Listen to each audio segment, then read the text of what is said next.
The following marketing information and discussion is provided for informational purposes only. It is not intended to be used as professional guidance or consultancy. You should find an agency for that. Comexis is a digital marketing agency, so feel free to hire us. But otherwise, just enjoy the show.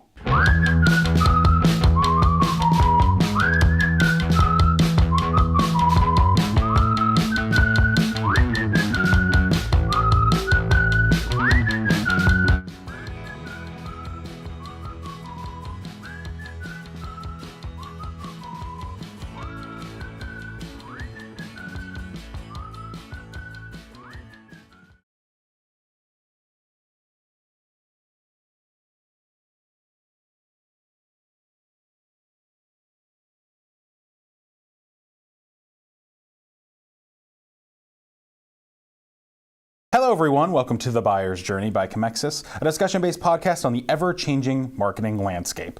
I'm Matthew McGroarty, the social media content producer here at Comexis. I am Len Ward, the managing partner at Comexis. And I'm Josh Lyons, the digital marketing coordinator here at Comexis. Today is Wednesday, and on Wednesdays we talk about the purchase phase of the buyer's journey. For those of you who need a little refresher, that's when your client, customer is purchasing your product, service, your brand, etc. There's a lot of things that sort of go into that. For example, in what way are they purchasing your product? Are they going to a retailer? Are they going online? Are they using a voice assistant, something like that? So there's a lot that goes into it. But today, as I just mentioned, we're going to be talking about some interesting voice assistant ordering that Walmart has just introduced. So Walmart is adding voice-controlled shopping to Google Assistant as part of a new Walmart voice order feature, which is its latest attempt to sort of compete against Amazon and Alexa's stranglehold on retail voice marketing. So users can simply add Walmart to their Google Assistant and link their existing Walmart delivery accounts. They'll immediately be able to then shop through with Walmart through voice commands, just like Amazon does with Alexa. Beginning this month, customers can say things like, "Hey Google, talk to Walmart," and then the Google Assistant will add items directly to their Walmart grocery cart. Best of all, customers can be extra confident that they can quickly identify the items they're asking for based on prior purchases. So for example, if you say, "Hey Walmart, buy me milk," Walmart will check your purchases, see what the most common type of milk that you buy is, and that is how they will check out. Obviously that'll have, if you get multiple types of milk, I guess that'll be a problem, but we can think about that later.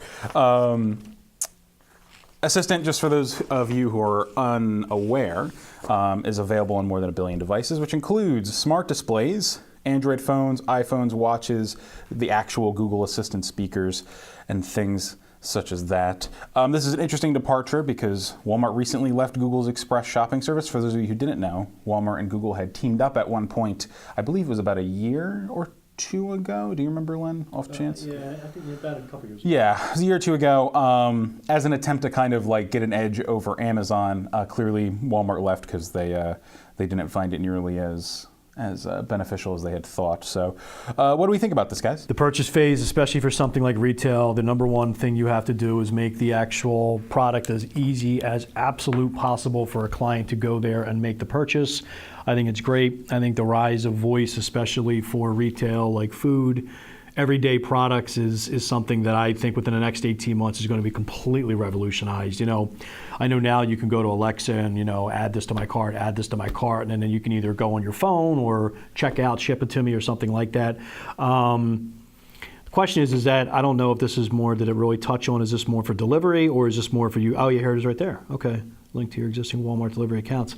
Yeah, I mean, this is just yet another way, an excellent way for the purchase phase for Walmart to kind of make sure that everything is getting done as quick as possible. I don't think people really embrace voice search as much as everybody thinks they are. I think we're still in the real infancy stage of it, but it's good that we're moving along.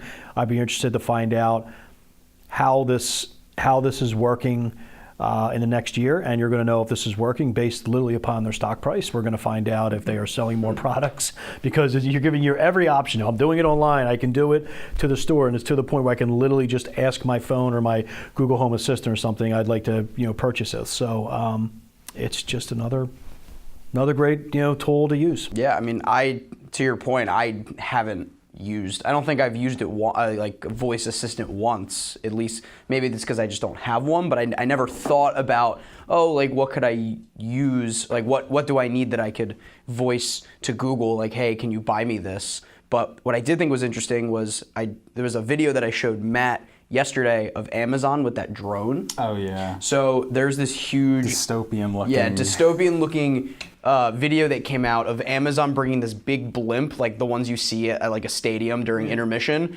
and it popped. There was a hole that came out of the blimp, and like 100 drones came out of it, and it looked like they were like shipping things to people's doors from this big blimp, which was the wildest looking thing in the entire world. So I'm curious if Amazon was able to do something where you could use the voice control to say, hey Amazon, or hey Alexa, or hey Google, whatever it is, can I get some milk? And then within hours, you have this blimp come across and just, with the drone, deliver it right to your door, and then you don't even have to leave at all. So it was kind of scary when I was watching that video. I hate everything you just said.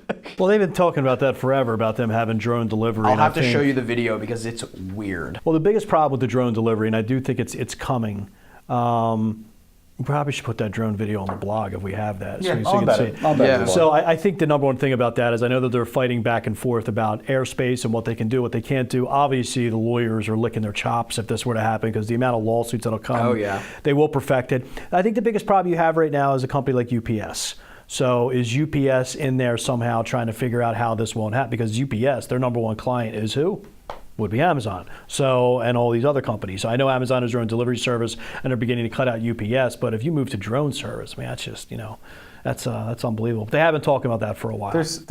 My problem with it is, I have a lot of problems with it actually, but the biggest problem that I think they're going to face is, as you mentioned, all the regulation. Like, as somebody who's been looking into like drones and things, because as a videographer, eventually I want to be able to fly a drone for work, and there's like so many different rules that they would have to be like, okay, well it have to be under this weight, it would have to be, if it's coming from a blimp, like there's just a lot of complicated math and regulation that they would have to get through. So I don't know. Regarding voice search, I also haven't used voice search. I don't like having voice assistant speakers and things like that in my house personally. But I do think it's an excellent way to make something as easy as possible for those that do. I like that they're being pretty smart in the way that it's executed, in that it'll be most common items, something that you don't necessarily have to set in advance. I know when Alexa first came out, like if you wanted something specific, I'm pretty sure you had to like set what it was. I think my biggest problem actually in general with buying things through voice is unless they're telling you the price, you don't know what it is. Yeah. So for something like Walmart, that might not be as big of a deal because there's a chance that the prices won't fluctuate as much. But on something like Amazon, prices can fluctuate wildly depending on what the product actually is. So that's just something that I think about, but I actually don't think, at least for Walmart's sake, I don't think it's actually going to be that big of a deal because they don't have price fluctuations the way Amazon does. So. Yeah, this is the expansion of what's going on in voice search. Now, you guys may or may not know, but they're actually, I think Mercedes is the very first to start. I think they're installing Alexa in those new cars rolling off. So now when you go look for something on Mercedes, hey, what's this direction or what's this? It's almost quasi like an OnStar, right. But this is now Alexa. So your Alexa is now going to be following you. All cars are going to have it. And I believe Alexa is the leader in this. I have to find out where Google Home is, but I know I'm 99% sure that Alexa and Mercedes have the first deal. So you're going to see this more and more.